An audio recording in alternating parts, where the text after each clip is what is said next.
یہ جی جڑی بوٹی ہے، تندولا اسے کہتے ہیں، اور بعض جگہوں پر تاندرا بھی کہتے ہیں، اور اس کا جو بیج ہوتا ہے، تخم ہوتا ہے، اسے تخم میں سروالی اور سروالی بھی کہتے ہیں۔ تو یہ اب بھی کچھ دیہات کی مائیں بہنیں اس کا سالن بناتی ہیں، جو سمجھدار مائیں بہنیں ہیں۔ اس کا سالن بڑے مزے کا بنتا ہے آلو اور گوشت کے ساتھ، اور اس کے بینیفٹس جو فائدے ہیں بہت زیادہ ہیں۔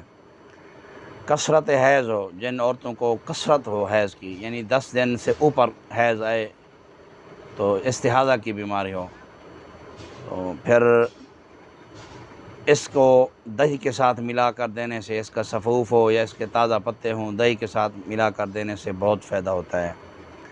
جریان میں اس کا سفوف کارآمد ہے، اس کا سالن ہو، سفوف ہو۔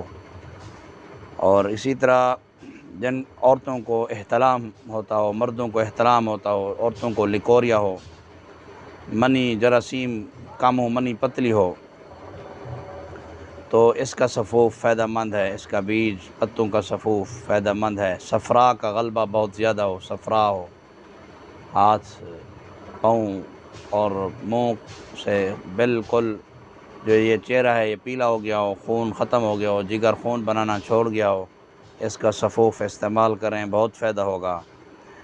بواسیر ہو، خونی، کثرت بول ہو، کثرت بول، پیشاب بہت زیادہ آتا ہو، مثانہ کی گرمی ہو، مثانہ کا انفیکشن ہو، سفوف کچھ دن استعمال کریں، کچھ ماہ استعمال کریں، بہت فائدہ ہوتا ہے۔